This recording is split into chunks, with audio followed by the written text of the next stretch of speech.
Welcome to Novara Live. I'm Michael Walker. I'll be joined in the second half of tonight's show by Helena No Justice MTG. Before that, a couple of guests. I will be speaking to James Schneider, someone who's been involved in the new Corbyn Sultana party, which has just hit 300,000 members in just over 24 hours. Pretty impressive. Doctors are also on strike again, and I'll be speaking live to a representative from the BMA. And then in the second half of the show, we'll discuss why Mehdi Hasan's Jubilee debate has broken the internet and the implications thereof, and also discuss the latest from Gaza. Stay tuned for all of that. As ever, if you'd like to support our work, you can sign up at novaramedia.com/support. Corbyn and Sultana's party might have had a few false starts. That doesn't seem to have dampened popular enthusiasm for the new organisation, though. Corbyn tweeted this morning. So he says, wow, in under 24 hours, 200,000 people have signed up to build a real alternative to poverty, inequality and war. Something special is happening. Be part of it at yourparty.com. That's exactly how Corbyn speaks, of course. Zara, just before we went live, tweeted this. We now have 300,000 people signed up and the establishment is clearly frightened. Westminster is broken, but the real crisis is inequality. Just 50 families now own more wealth than half the population. Let's change that together. Now, for context, Reform UK has 230,000 members. Labour, the last time they made it public, had 309,000 members. Now, of course, that's not completely comparable because those numbers for Reform and Labour are people who are paying members, so people with direct debits. And the Corbyn Sultana party or organisation is just a mailing list. But for the first 24 hours after launching, that's still pretty impressive. What have these 300,000 people actually signed up for, though? I'm joined by former Director of Strategic Communications for Jeremy Corbyn when he was party leader, James Schneider. James, welcome to the show. Thanks, Michael. Hi. What can you tell us about this party? And I suppose your role in it as well. I know you've been involved. I think the party has been clouded in a certain amount of mystery. What can you reveal? Well, I think people are extremely excited, clearly. Well over 300,000 people signing up, more to come. And I think it shows that there's never been, I mean, all of your viewers probably already know this and have been shouting about it for months. There's never been, or at least in 100 years, there hasn't been a bigger opening for a genuinely progressive party to transform the landscape and to give the overwhelming majority of people in this country the political party that they deserve and that they will own. And you asked what have the people who've signed up, what have they signed up for? They've signed up to be part of founding the party, to take a leading democratic role in shaping what the party is, what it does and how it does it and who leads it. And that's what the process now is going to be over the next few months up to a founding conference. Let's talk about the founding conference in one moment. First of all, just to, I suppose, get us up to speed. I sort of mentioned in my introduction some false starts. There was sort of a launch before the party existed. Zara put out her statement. Then there were there were people reporting that Jeremy Corbyn was very upset. Is there already a lot of sort of factional divides and falling out before this thing has even got going? No, I think we're going to be a lot more than okay. Everyone can see the absolute necessity, the need for this kind of party that hundreds of thousands, if not millions of people are crying out for. Of course, I mean, if you want to look at the situation analytically, why has it been so difficult to create a party in the context where so many people want one and everybody involved in any discussions really wants one? I think there's a bit of a chicken and egg problem when you're trying to create a new decision-making body that is allowed to take decisions that everybody views as legitimate when it isn't set up yet. You know, either you have a Jean-Luc Mélenchon-style hyper leader who says, we're all leaving the Parti de Gauche now, we're starting La France Insoumise, everybody come with me. And obviously that's not the style of Jeremy or Zara. Or you have a pre-existing disciplined organisation, a trade union, something like that, which can decide this is what we're doing and this is the decision making. And we haven't had that either. So, you know, it's been sometimes a bit tricky to come to full positions, but that is a structural feature. That's just something which is the case of where we are.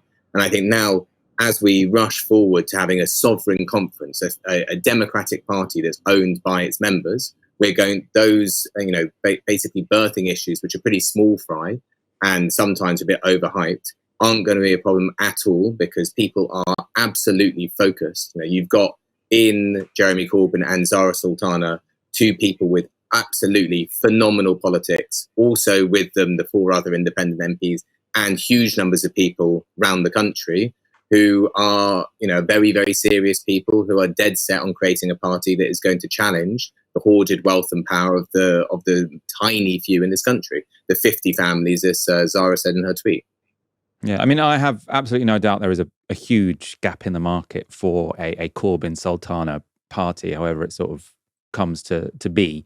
And we'll talk about sort of Zach Polanski and the Greens a bit later. I want to stay on this founding conference, though, because I suppose the idea for me of a party an organisation which at the moment is an email list, then having a sovereign conference where decisions get made, sounds bloody messy. Who gets to vote? Whoever fits in the room? How do proposals get made?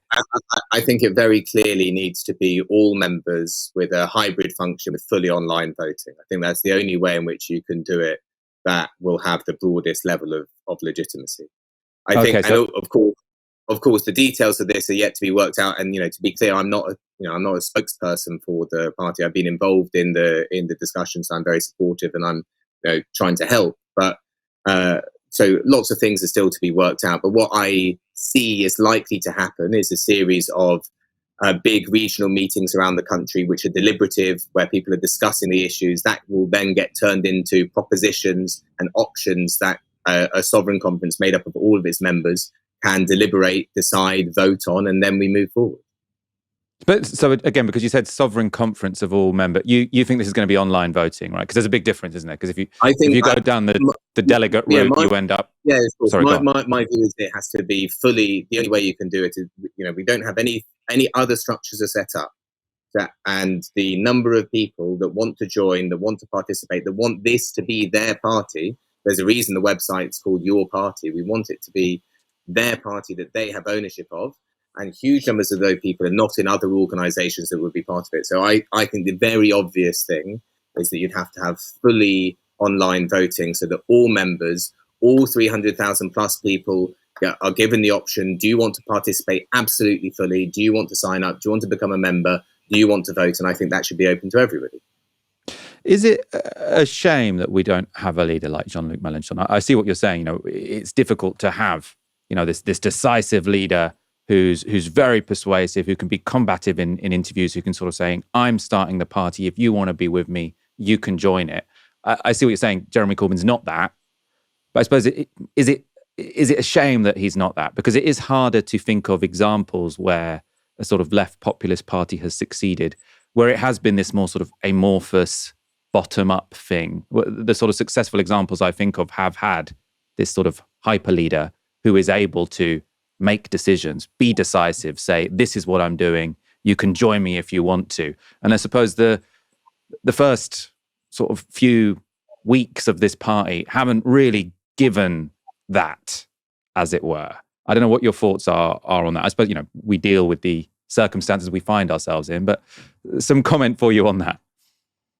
I think it's a great, you're clearly phrasing it as a problem. I think it's a great so-called problem to have, because it makes us collectively ask the question, how are we going to do strategy? How are we going to do leadership, which genuinely comes from the entirety of the people that we're looking to be part of this party? And I think that is a very good question to answer. Hyper leadership also comes with its own problems, as we've seen in a whole number of different contexts. And I think rather than saying, well, we don't have this particular thing which might give us this short-term advantage, let's look at the advantages that we do have. There are clearly hundreds of thousands of people, if not millions of people around the country, who are not only crying out for a political alternative, but want to be part of that. And we can design ways together that those people can have real ownership of the party, which means that it's not just a fan club, it's not just cheerleading, that we are politically activating people so that we can go and build real power where people are, real power in people's neighborhoods, real power in people's communities, real power in people's workplaces, because that is the basis on which we're going to get electoral victories. And it's only on that basis of building that power from above and from below that when we do get into government, we will be able to be not just in office, but also in power. Let's look at all the other candidate and party that will be exciting many of our viewers at the moment, which is the Greens and Zach Polanski's pitch to be their leader. This is the latest video for his campaign to lead the Greens. I met a man recently. Said he wanted to stand on a beach like this one with a gun and shoot the people coming across on small boats. Said it like he was just talking about the weather. The worst bit, I wasn't even that shocked. Because it's this obsession that has gripped the country. For boats, for boats, for boats. Yet something doesn't add up. Our NHS is crumbling. Our wages are frozen. Our rents are obscene and our rivers are open sewers. And all those in power can do is blame the boats.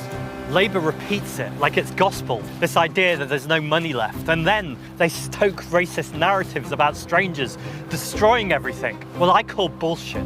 Where do we draw the line? On the lies, the scapegoating, the idea that there's no money left in this country. There is plenty of money, more than ever, just not for us. Since COVID, there are more billionaires than they've ever been. And whilst their wealth doubled, ours has been stripped away. So no wonder people are angry. Because while we feel the walls are closing in, the elites, they got to work. They flooded Westminster with lobbyists. They made sure that Farage was on every TV programme going, day in, day out, telling the same lies. So that was Zach Polanski's, I think it's probably his final leadership video, because no, it won't be his final. I think the video said it's the last week to join the Greens to vote for him. It's actually the case. I think voting begins from the 1st of August, but the significance of this week is that's the last chance to join the Greens if you want to vote for him. That video had sort of 2 million views on Twitter. Clearly, lots of energy behind that candidacy.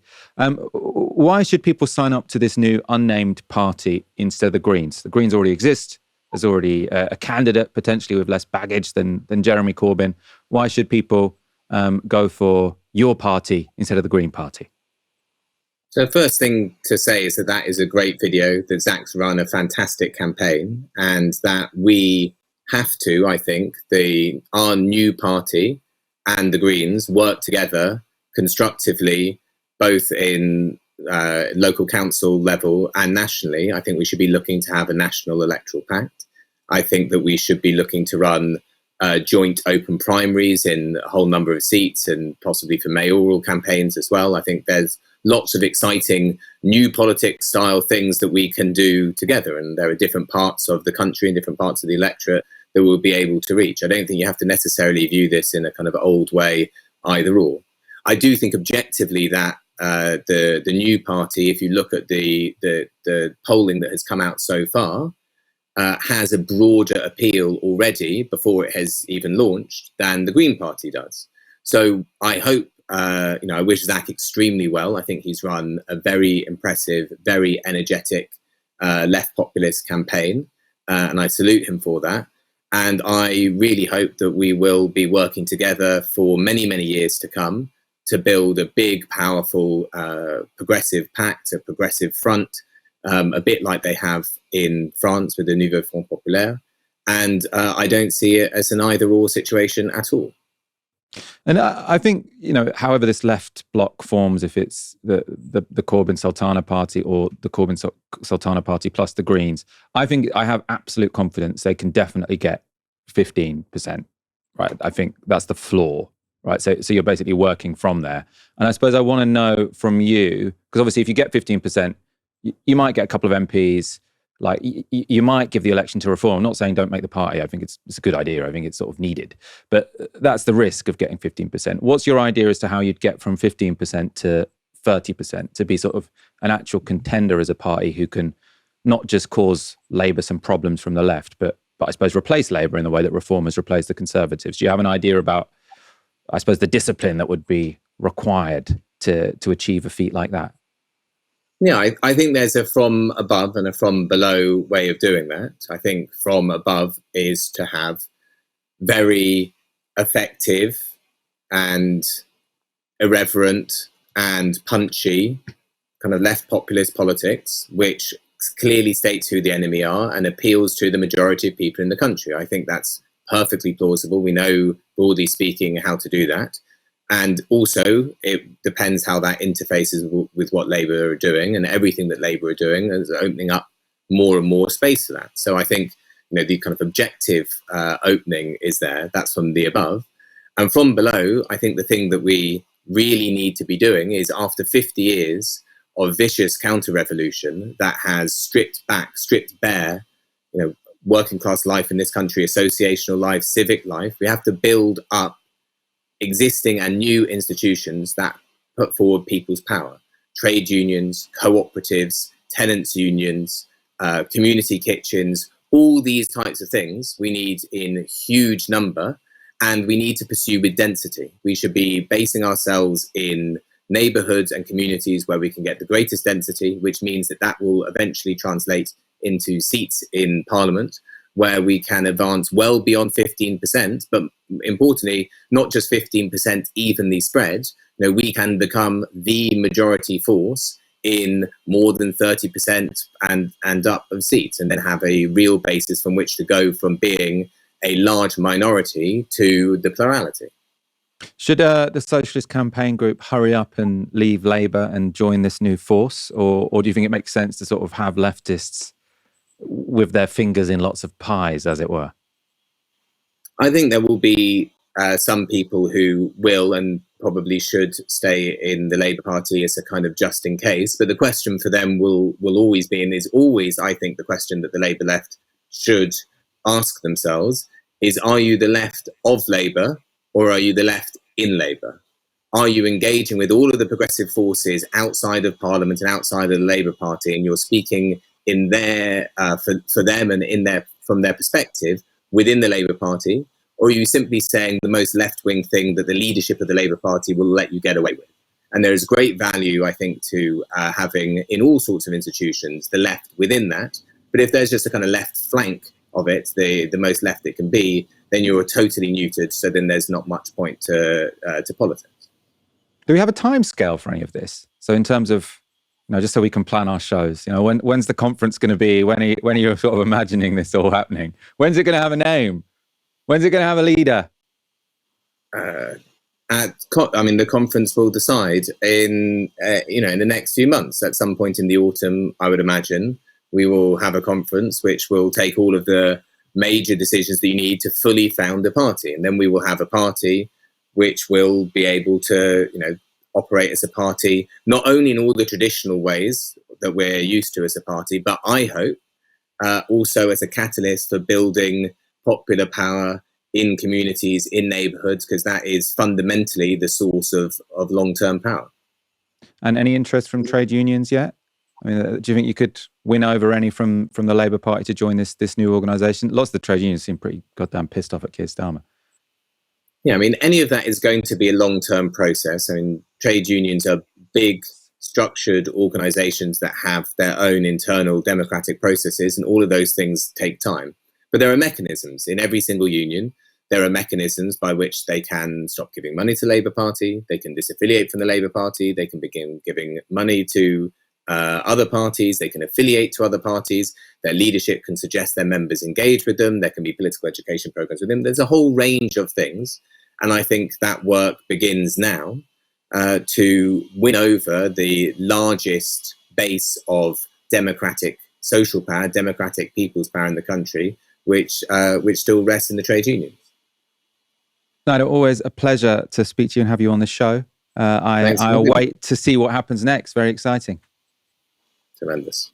Resident doctors, who used to be junior doctors, so they just sort of changed how they're described, have today begun a 5-day strike. The doctors are asking for full pay restoration, saying that despite recent pay rises, their incomes are still far below where they were in 2008.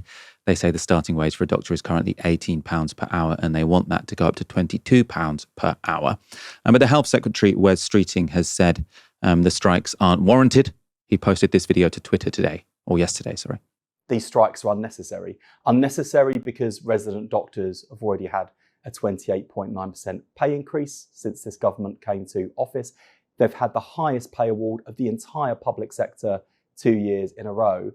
And also unnecessary because, as I explained to the Resident Doctors Committee in recent days, we're prepared to work together with them to put together a package that would have made a real difference to resident doctors' working lives, whether in terms of meeting the costs of training, the costs associated with their work, or the bottlenecks that are preventing them from progressing with their careers. And all I asked was a postponement of strike for just 3 weeks so that we could work up that package together.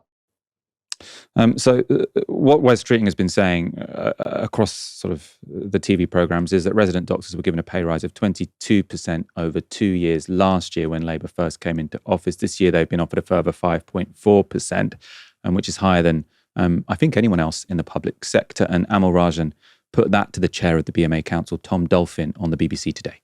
Is it really so unreasonable that you should go on strike with all the consequences that has for the patients that you obviously do care about? I mean, the view of the government and some, not all, but some of the public, is that your position is ridiculous. Every public service wants more money. Money is very tight. You've got 28.9% over 3 years. That's the biggest of any public sector. You've got other financial help.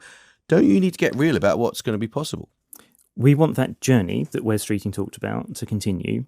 We were expecting it to continue, and it didn't this year. That's why we've ended up where we are now. I think if any of your listeners were expecting £1,000 from their employer and their employer gave them £800, they'd have something to say about that. They're missing a fifth of their pay, and it's very reasonable for them to try and pursue that. It's desperately unfortunate that we got to the state where the talks broke down and the strikes had to go ahead. Nobody wants to be on strike. We'd much rather have reached a negotiated settlement. But unfortunately, what came from the Secretary of State just didn't contain anything substantive that was enough for us to be able to say, fine, we'll suspend the strikes and continue talks. There just wasn't enough in that offer. So Tom Dolphin there said doctors were only getting paid 80% of what they used to get paid. So this is the chart of resident doctors' pay over time from the BMA website.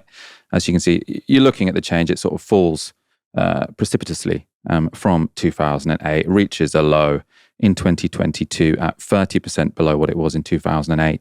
But it has gone up in the last couple of years, but they say still 20% below what it was in 2008. Of course, others have pointed out that that's not the only way to present changes to pay. So the Nuffield Trust have said that calculations on changes in pay over time are sensitive to the inflation measure chosen, CPI or RPI, and the baseline year. So they've put this chart on their website. So it shows that on CPI, if you go from 2004, it's down 4.8%. If you go from 2008, it's down 4.7%. If you go from 2015, it's actually up 7.9%. That's on CPI. RPI, though, is where these big drops can be seen. So down 20% from 2004 or down 18% from 2008. Now, the interesting thing here is RPI. So CPI is what's usually used in official statistics now. RPI is used for things like student loans, but it includes housing. And that sort of gives me a theory that maybe one of the reasons why public sector services are struggling so much with people striking over pay is because people's housing costs are so high. People in middle class jobs as a doctor, they think if I'm working really hard, I want to be able to buy a house because housing is so expensive. They're understandably pissed off. The BBC also had an interesting chart on residents' doctors' pay. So this isn't about changes, it's about what it is now. So they say that when you're on band 1, your starting salary, with all the sort of announced rises, will be almost 40k, slightly under. And then within 3 to 8 years, you can get up to over £70,000, which seems good. That's like a decent salary compared to most people. There is an important caveat here, though. So when I was reading the BBC article, I thought this seems significant. So it says, during their first foundation year after finishing their medical degree, resident doctors in England now earn a basic salary of £38,000 for an average of 48 hours per week. And then the second year, this rises, blah, blah, blah, blah. But medics are often expected to work night shifts, weekends, and longer hours for extra payments. On average, these top up their earnings by more than a quarter. So if that looks like a good salary on, a 32 or a 37-hour week, it doesn't look so good when it's a 48-hour week. I'm joined now by Emma Runswick, the BMA's Deputy Chair of Council. Thank you so much for joining us. How would you explain to the public why you're on strike again? Thanks, Michael, for having me. I'm a resident doctor in mental health, and we are struggling with our rotas all of the time. We have many of my colleagues leaving for countries where the conditions and the pay are significantly better. Some of my mates left a couple of years ago, and they're paid double what I am, working in New Zealand. And that is because we've had stealth real terms pay cuts over the last 17 years that mean we're paid a fifth less than we would have been had we started work in 2008. The rises that we've had over the past couple of years from Streeting and indeed under the Tory government before are about 8% over RPI. So we have recovered a little bit, but we are still 20% down against 2008. And as you just described, we are struggling with student loans. Our debt tends to be over £100,000. We're struggling with housing, where we have to move regularly because we're rotational. And people have just had enough of having real terms pay cuts. So we are back in negotiations. We hoped to avoid strike action under a Labour government. Unfortunately, what they came to us with was just more talks. They wanted to talk about a variety of non-pay things with no money to fund them, nothing on the table, talking about the mandatory exams that we pay for, talking about costs, the increased costs that we face being doctors, but nothing to back that up in terms of how they would fund that. And the previous non-pay items that we agreed in last year's deal have not materialised. So we're finding it really difficult to trust Streeting and the government when they talk about, oh, well, can we improve your conditions? The answer is that they haven't. They promised they would. They haven't. They haven't got any plans to do so this time round. They just want us to cancel strike action for the promise of further talks. So here we are again, unfortunately, back on strike, still seeking a reversal of our pay cuts. And I mean, one thing that people working in the NHS often benefit for when it comes to industrial action is that the public like you, the public like doctors and nurses because sort of they go to you when they're in need. This strike, though, doesn't have public support. This is a YouGov poll, so strongly support the strikes, 11%, somewhat support 23%, somewhat opposed 20%, and then strongly opposed 32%. Now, I suppose there's a public relations problem here, which is that lots of people hear that you've had a pay rise of 29% over 3 years, which, as you say, isn't pay restoration compared to 2008, but is quite good compared to most people, and especially people in public sector jobs. I mean, how big a problem is this to you? Can you win a strike without the public on side? I think it's perfectly possible for us to win a strike without the public on side, but incredibly, when patients and public are told the truth, they often come round. We've had people on the picket lines today shocked that we are paid £17.56 an hour, amazed that the pay rise is in reality only 8% above inflation, amazed that we're working 48 hours a week, amazed that we're still paid less than during the pandemic. So when people hear a different side of information, the kind of information that they might not be hearing in the right-wing press, their support changes. And we will continue to have those conversations with the public and with patients as we go through this dispute. And do you have support from sort of other sections of the workforce? Because I can imagine it being somewhat tense. If you're on, doctors have always got paid more than nurses. That's not news. That's not a surprise. But it is the case that doctors are on decent salaries compared to, other people in the NHS. And if you're the ones that are most often on strike, are you sensing any resentment from sort of other people working in the health service, from sort of nurses saying these guys are always on strike, even though they get paid a lot more than me? Could you sort of explain what's going on there? I mean, it's a bit of a mix. We had a charge nurse visit us today on the picket line who told us that she hadn't realised that she was paid more than the F1s and F2s on the picket line. So it is a bit of a mix. It's not a universal. It's not universally true that doctors are paid more. Certainly, physician assistants who are often placed doing kind of quasi-medical jobs are paid significantly more, 30% more than doctors when they are newly qualified, and they continue to be paid more than doctors all the way through until they are 6 or 7 years qualified and working. So it's a bit of a mix in terms of our comparative pay, but we've had lots of support today from other trade unions who see the kind of Labour government attacks for what they are. We've been told today that we're undermining the Labour movement, and the responses from the rest of the trade union movement have been really quite remarkable, putting that back in its box. We are are seen to be resisting the race to the bottom that governments, Tory and Labour, have pursued in the public sector. We are obviously supportive of other workers' pay claims. We want everybody to have pay restoration. People know that we are at the forefront of that fight, partially because we're the people who have faced the biggest pay degradation over the last several years, primarily because it was much easier to tell doctors that they were facing a pay freeze than it was to tell nurses and other lower paid staff that they were facing a pay freeze. So people know why we're in this position. They know why we're fighting. They know that we support them, and we receive lots of support in return. It's a funny profession, isn't it? My sister's a doctor, because it just seems a bit odd to me that you qualify, and then when you're newly qualified, you don't get paid very well, and you have to work all of these hours, and it just seems like stressful and insane. You have to put your life on pause for like 10 years. But then when you're older, you can be earning well over 100 grand with potentially better hours. Would it not make sense to just level that out a bit? You know, instead of having junior doctors on 39 grand and consultants on 110, why not just sort of have junior doctors on 45 and consultants on 90 and everyone working more normal hours? Is there sort of a traditional understanding of how a doctor's career should function, which is potentially a bit out of date?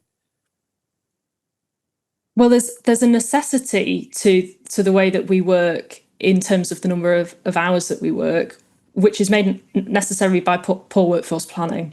You know, you have to have people working the number of hours that we work because we don't have enough staff. If we had more doctors, we would be able to work less. And indeed, I think many of us would be better off mentally and physically for it.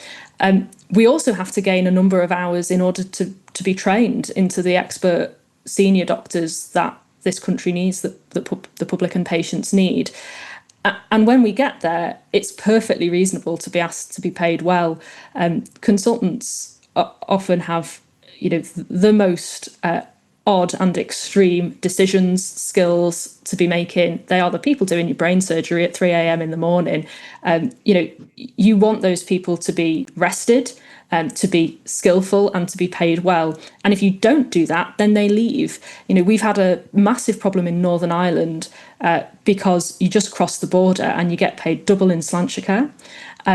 And we are seeing now consultants who live in Northern Ireland go to work in Dublin for the week, come home at the weekend, take another week off, because it is entirely possible to make a better living doing that than it is to work in the NHS. If we want to avoid that, if we want to give good care to patients, and I do, I believe in the NHS as free at point of use, publicly provided, publicly accountable healthcare, we got to pay the people who do the work.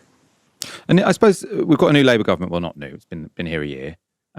And I suppose lots of the reporting about them has suggested that they've been quite good to the health service. They sort of settled the strikes last year with a 22% pay rise, which is way higher than anything the Tories would have offered. In any time sort of Rachel Reeves stands up, she talks about how austerity is going to be required pretty much everywhere, apart from the health service. She's announced actually quite a lot of extra money for the health service. I think it was £25 billion over 2 years last year. There was an announcement in June this year of sort of £29 billion capital spending. Is there an argument for giving them a bit of grace, giving them a grace period, sort of saying, look, ultimately we want our pay restored, but you are showing the right signs that you do want the NHS to be functioning. Let's try and make your life a bit easier in this domain for 2 or 3 years and then come back to it. I mean, is that a discussion you've had within the BMA? Well, there's a couple of questions in that. The first thing is it hugely better than what the Tories offered? And the answer is not much. So the Atkins Health Department had offered us 3% in the year that Wes Streeting offered us 4% and change. The change that came under the Labour administration was acceptance of a further DDRB offer and the addition of non-pay elements. So a change to the way that our overtime and additional work and missed breaks is managed. That's called exception reporting, and a review of our rotational training, neither of which have come to fruition. And in fact, the exception reporting changes have been now cancelled because of Streeting's anger at our strike action over pay, the rotational training review hasn't got off the ground. So is it significantly better than what the Tories would have offered? Possibly not. I think we might be giving them too much credit in that space. They certainly haven't delivered the additional things that they said that they would do. Should we give them some grace? I mean, I think we gave them absolutely shed loads of notice, both in the discussions last year and this year, that we want a journey to pay restoration. We would be happy to consider a variety of options if they wanted to bring them forward. We're thinking about, multi-year pay deals. We're thinking about all of the things that have been leaked to the media, but then not actually put on the table in the room.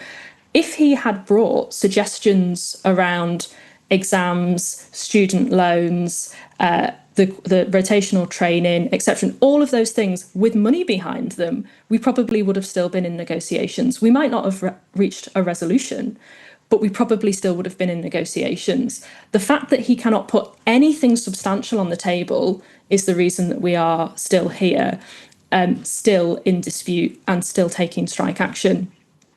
I don't think that it is reasonable for the Labour government to claim the hard work of health workers to put the health service back on a relatively reasonable footing as their own win. They resolved the strike action last year, sure, but since then, all of the elective work recovery has been done by health workers, not by people in government.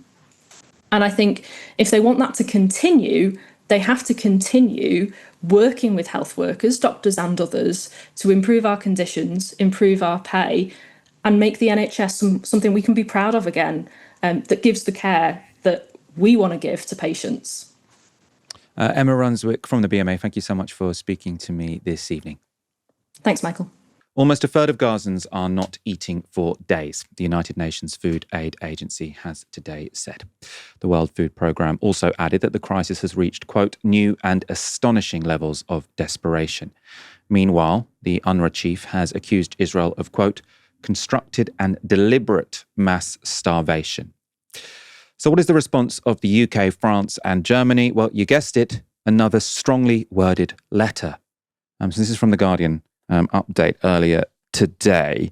So they say UK, France and Germany call for immediate end to humanitarian catastrophe in Gaza and demand Israel lifts restrictions on aid. The UK, France and Germany have issued a statement saying the Gaza humanitarian catastrophe must end now. They have called on Israel to immediately lift restrictions on the flow of aid. The humanitarian catastrophe we are witnessing in Gaza must end now. A joint statement reads, withholding essential humanitarian assistance to the civilian population is unacceptable. Now, the statement, as usual, doesn't suggest any consequences if Israel doesn't comply, which to my mind makes it worse than pointless. And meanwhile, a British doctor who has just returned from Gaza has left no doubt that Israel is intentionally starving babies. I spent quite a bit of time on the paediatric intensive care unit because I had patients there, appalling malnutrition, and a lot of doctors I know who have taken in formula feed because they knew there was such a shortage. None has been allowed in by the Israelis since the last ceasefire. So you go through a checkpoint, you get searched as a doctor, and if you've got any baby formula in your pockets or in your bag, they will confiscate it from you? Very specifically confiscating that. Nothing else. They confiscated every single carton of formula feed that these doctors were taking. Can you think of any reason other than that they just don't want you to give it to the babies? We're very cautious in what we take in because we know much will be confiscated, and certainly they always say anything that could be remotely used as a weapon, such as surgical instruments, we can't take in. But I cannot think of any reason why they would confiscate formula feed.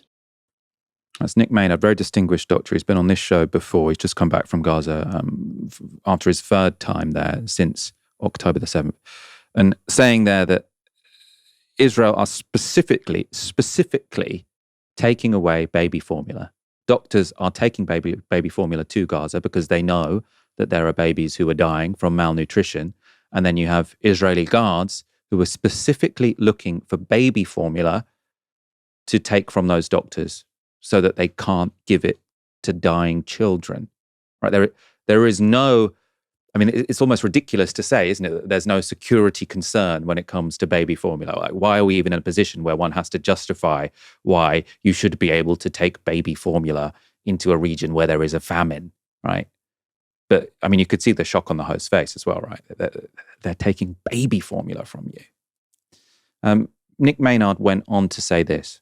One of the big differences between this most recent trip, these last 4 weeks I've been in Gaza, was the large number of gunshot wounds I've seen. In previous trips, there's predominantly explosive injuries from bombs, but I saw on this occasion multiple gunshot wounds, almost exclusively on young teenage males, some of them as young as 11, 12, 13, 14, all of whom had been shot at the food distribution points, so-called Gaza Humanitarian Foundation food distribution points.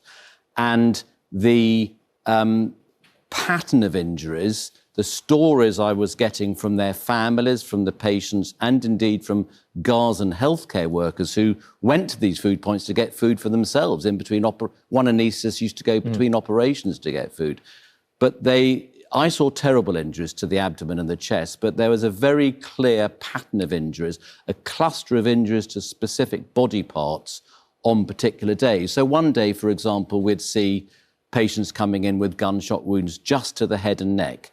On another day, they'd be coming in with gunshot wounds to the chest or the abdomen. The next day, the legs. On one day, about 12 days ago, we saw 4 young teenage boys, 13, 14, all of whom had been shot specifically in the testicles. Goodness me. So the very clear clustering of these injuries appeared to us like a target practice, a game was being played.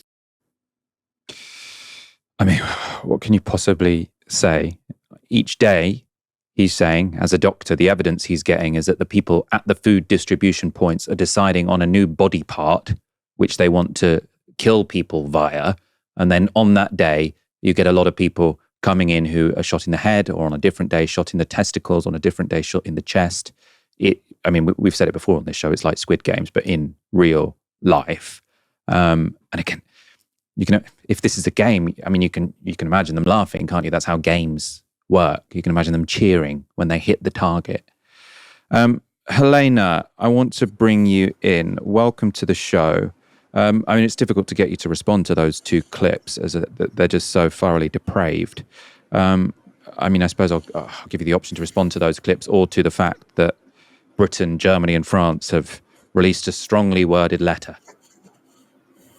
I mean, it's not like people have been quiet about what they were planning to do to Gaza in Israel. So many of our media institutions are acting shocked by the things that are being said, when these things were all well open to the public for them to be able to learn about, should these people choose to report on it. And they haven't. The discussions of the dehumanizing acts against Palestinians that have been engaged in by the IDF have been reported on papers like Haaretz, for example, that have had interviews with people from the IDF talking about the way they gamified their slaughter of Palestinian civilians. People like Breaking the Silence, an excellent organization that have talked about ex-IDF soldiers who have spoken out about all of the things that they have done to dehumanize Palestinians. And now we're seeing that now the public opinion has shifted in terms of where our other journalistic organizations want to push it, like even the Daily Express posting a cover saying this has to stop. And I'm just like, well, for months and months, for 18 months, 20 months or so,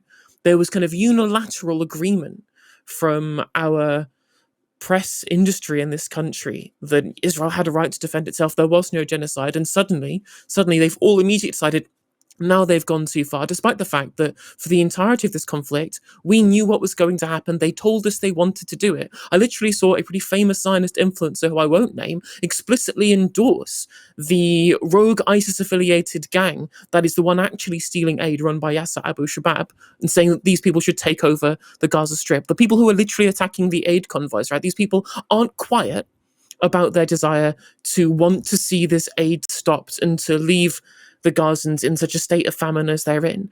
And I want to point out a pretty big similarity here to the kind of tactics that were engaged in by the Serb Republic Army during the Bosnian genocide. They did the very same kind of thing, where they blockaded the access to aid and food going into Bosnian villages. And the specific plan was to ensure that the conditions were so unbearable that they were forced to leave. This was part of one of the main things that was brought up during the trials that was befallen by people like Ratko Mladic and Radovan Karadzic during their discussion of the Bosnian genocide. And during that particular conflict, there were UN peacekeepers on the ground. NATO did a bombing campaign of the Serb Republic within Bosnia to force these people's hands to stop the genocide. Yet nothing is happening to Israel. Nothing is happening when we have the televised pictures coming out of Gaza showing that these tactics are identical. Where literally hear people like Bezalel Smotrich essentially engaging in rhetoric similar to a final solution on Gazans. And we don't do anything other than strongly worded letters. We don't do any kind of military intervention, which is necessary. It has been necessary for months now. But now that we see that even the most conservative of institutions see this for what it is and are refusing to give Israel any more lenience in the way that they describe what they're engaging in Gaza, if it was good enough, if it was as risk to genocide as obviously clearly was during the Bosnian War, during the Bosnian genocide, during the Yugoslav wars, that it warranted NATO intervention, that it warranted peacekeepers on the ground to protect civilians from imminent genocide, famine, and ethnic cleansing. Why is it not justified now, when it's clearly more widespread, more obvious, with open calls to do what they're doing by Israeli ministers? And of course, the answer is because whilst all these countries may give tacit opposition to what Israel's doing in, as you say, what are strongly worded letters or statements or plans to recognize the state of Palestine in a year and a half, as is the case in Emmanuel Macron, in terms of actually applying real material opposition, whether it be intervening to stop genocide, which again is, they are compelled to do so by the Genocide Convention. As signatories to the Genocide Convention, they are compelled to intervene should genocide be taking place, which nobody has. Nobody's intervened. And on top of this, we're not seeing any actual political pressure on Israel that is material in nature. We've said this many times, I've said this over and over again, but it's clear what has to happen. Economic, political, diplomatic sanctions have to be brought upon them. We need to be able to engage in a wide-scale BDS campaign on Israel to force them into a position where they cannot economically or politically continue carrying out the genocide, which is why you can't vote for things like, I don't know, supporting the Iron Dome, for example, insofar as any additional funding that goes towards Israel that allows them access to defense increases their ability to spend on their own defense, on their own offense, for example. And it is the fact that Israel has no fear of reprisal that allows it to get away with what it's been doing, or not only obviously in Palestine, and indeed in its recent decision by the Knesset to approve the annexation of the West Bank, or indeed what they've been doing in places like Syria and Lebanon as well. They know that they don't have any fear of reprisal because they have economic backing to continue both offensive and defensive capabilities. All of this needs to stop, otherwise the genocide will not end. Yeah, well, I mean, when you're standing up in The Hague and saying, well, you were supplying this country with arms while they committed your genocide. Yes, but I also sent a strongly worded letter.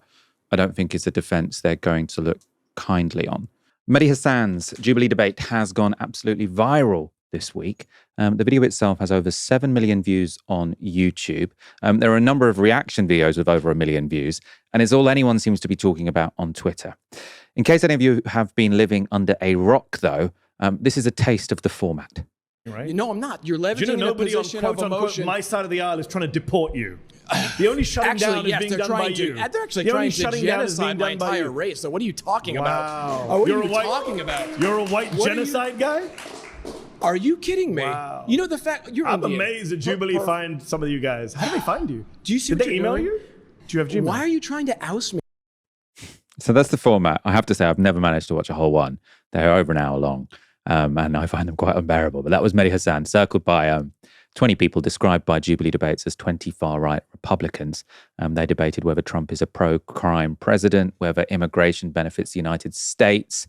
And it was this guy who, since the debate, has got the most attention. How would Connor's America look? What would it look like? Well, quite frankly, I think we would deport people who shouldn't be here. No, I didn't ask about deporting. What does the government look like? What does the government look like? Yeah. I would say, quite frankly, it's under a sort of benevolent leader such as Where does he Franco. come from? It could be a kind of aristocratic class. Could be someone who picks the autocrat? Frankly, the people. I mean, we could hold a vote on it. Kings So isn't that democracy? Well, sure. You can have a vote to get to that stage. And then no more votes afterwards? Absolutely. Wow. 100%. Wow. And if that autocrat kills you and your family, you're fine with that? Well, I'm not going to be a part of the group that he kills, because that's the whole thing. How do you know? Carl Schmitt Autocrats tend to kill everyone, Carl even their own Schmitt makes supporters. this point very well in his work. It's the friend-enemy distinction, right? Carl liberals, Schmitt, the Nazi theoretician. Yeah, absolutely. I don't care. Are you a fan of the Nazis? I frankly don't care being called a Nazi at all. I didn't say that. I didn't actually say that. I said, are you a fan of the Nazis? Well, they persecuted the church a little bit. I'm not a fan of that. But what about the persecution of the Jews? Well, I mean, I certainly don't support anyone's human dignity being assaulted. I'm a Catholic. But you don't condemn Nazi persecution of the Jews? I think that there was a little bit of persecution and stuff like that, which is bad. We may have to rename this show because you're a little bit more than a far-right Republican. Hey, what can I say? I think you could say, I'm a fascist. Yeah, I am. Absolutely. I'm just checking who's clapping just to get my set of where everyone is on this. So the self-described fascist in that clip has since claimed he's been fired for his political beliefs. And as is tradition, he set up a GoFundMe on a right-wing Christian website, which has already racked up $38,000. It's all perhaps rather undignified. But speaking to the Bulwark podcast, Mehdi Hasan gave a good explanation for why he decided to sign up to the debate. I did this show because I'd seen some of the Jubilee debates with Ben Shapiro and Charlie Kirk and Candace Owens and Jordan Peterson. They haven't had that many progressives or leftists. It's been mainly kind of right-wingers sitting in the middle of this circle surrounded by, I would argue, good faith debaters from the progressive side. Yeah. Jordan Peterson had a bunch of 20 atheists who kind of engaged in good faith about arguments about God and morality and ethics. And I decided to do it because I thought, number one, let's have a progressive on there. This seems to be a platform with a lot of viewers. I noticed that my kids and nephews and nieces all seem to know what Jubilee was. There's a massive Gen Z and teenage audience for this stuff. So I thought, okay, not the kind of audience that watch political content on the Bulwark or Zateo. Very young audience, worth reaching out to. And then I thought, look, I love to argue, Tim, as you know. I wrote a book about debating. I don't tend to turn down invitations to debate unless it's in bad faith, or I try not to debate fascists and racists. So I found that he went on to say, but I kind of accidentally did then, but fair enough. He didn't know that guy was going to out himself as a fascist. I have to say, I agree with everything Mehdi Hasan said there. I think when media already exists and when it has a massive audience, which Jubilee Debates does, it is helpful for the left to be in that space. There's not much point in boycotting it. And when it comes to going into a hostile space like that, no one does it better than Mehdi Hasan. He's an absolute pro. I do also find the success of the format somewhat depressing. So I think Ralph Leonard in Unheard put the case quite well this week. So he said the Mehdi Hasan Jubilee debate was made for outrage. And then in the article he writes this: with any form of public debating, there will always be an element of entertainment and showmanship. It's unavoidable, and there's nothing wrong with it, especially when done well. Style and substance don't need to be mutually exclusive. But Jubilee's Surrounded is a warped caricature of modern debate. It's more of a game show than a forum for political dialogue, where the point is to splice together short clips that allow supporters of either side to think, wow, look how stupid the other side is. Instead of trying to get to the meat of an issue or illuminate something through dialectic, it incentivizes attention-seeking and virality. And he goes on to say the format suits professional debaters like Hasan and Kirk, who have their rehearsed talking points locked and loaded, ready to deploy them when needed. But being adept at verbal sparring doesn't equate to being a virtuoso at engaging over ideas. It's one thing to run rings around semi-literate fascists or ignorant woke libs. It's another to discuss nuanced ideas and issues with interesting and thoughtful interlocutors who can challenge the proponent. Now, obviously, I think Mehdi Hasan is perfectly capable of being a virtuoso at arguing over ideas. I don't think the fact that he's good at the Jubilee debates means he's not good at, I suppose, more exploratory conversations. But I do kind of agree that the fact that so much of politics is now debating where everyone just thinks the other side is an idiot is probably not the most helpful thing in the world. Helena, what is your take on the Jubilee debates? Have you ever managed to watch a whole episode? I think they might be like an hour and 40 or something. They're long, aren't they? And they're like really high tempo the whole time. Yeah, I've watched far too many of them, unfortunately. I actually really enjoy debate content. I mean, it definitely feels like slop content, and I engage with it as if it is slop content, because 90% of the time it is. It's there to farm TikTok clips. Like, there was a Sam Cedar surrounded where it wasn't far-right Republicans or fascists, as we've seen there in some cases. It was mostly just kind of conservative, Republican, MAGA, Trump types, or whatever it was. And Sam Cedar did a very, very good job of getting a bunch of viral clips where, quite frankly, a lot of his opponents were idiots, right? The problem, of course, is that I think that the text you read out there, the quote from that article, is correct insofar as, well, if all you're doing is getting one really good expert and 20 wannabe influencers who actually don't really know what they're talking about, half of them are just failed actors, as is the case with most conservative pundits, who just want to be able to get their 5 minutes of fame. This doesn't lead to a constructive dialogue if you get voted off after however much time, especially when the people who I've seen in these debates who have the most kind of nuanced and kind of back and forth discussion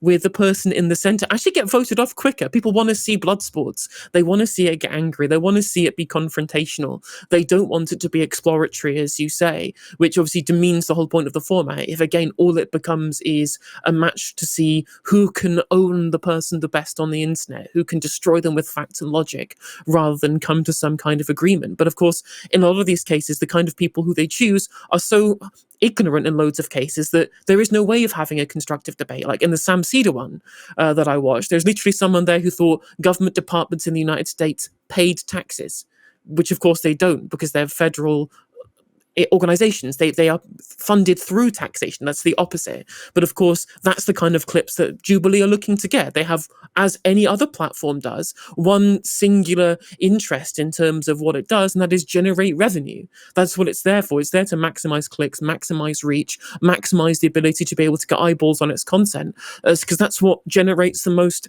AdSense revenue. They want to be able to ensure that there's only a limited amount of time people can spend watching YouTube or scrolling on TikTok, that they are as algorithmically optimized as they can be. And contentious debates, like you're seeing here, are far better at getting the clips, getting the watch time, getting people engaged, because that's what social media platforms prioritize in their algorithm. It's engagement, and contention drives engagement, which means they're going to obviously be much more popular than Mehdi Hasan's equally as impressive performances and far more formalized in interesting debates, such as the one he did on Zateo with somebody from the People's Republic of China, or indeed his I think a few years ago, his debate that he had over Islam on the Intelligence Squared platform. So there's plenty of room for reasoned debate. But what we're seeing here with Jubilee is that even in the cases of the people like the fascist there who lost his job, he's still gaining a platform. He's still spreading his views, right? The people who are already amenable to his positions probably aren't going to get their minds changed because Mehdi Hasan said, you say these things and they're absolutely outrageous, you know? So that is a platform that they're gaining. And you see, right, even to take a historical UK perspective on this. Do you remember when Nick Griffin was on Question Time? And after the Question Time, it was widely agreed by everyone who'd watched it, he did a terrible job. He was rubbish at engaging with the points and really looked like a bit of a cart horse in terms of actually engaging with the topic at hand. Did that stop the rise of the BNP? It didn't. In fact, the membership and the vote share of the BNP increased after he was on Question Time, because there was this perception that his views were legitimate. And that's what I worry, right? That's why I kind of agree with Mehdi Hasan when he said that, well, actually, I just don't want to debate fascists. I don't want to give them the legitimacy of thinking that their platform was warranted. Like the fascist that you saw who lost his job there, he spent the debate defending Franco, saying how much of a fan of Franco that he was. Well, it doesn't really matter, because Franco, some kind of Francoist leader that I would support, wouldn't kill me. He'd just kill my enemies. It's dangerous to give these views legitimacy. Then the other side of the coin is there are probably plenty of people on the right-hand side of politics who would deny me the similar platform because I like, I don't know, Tito or something.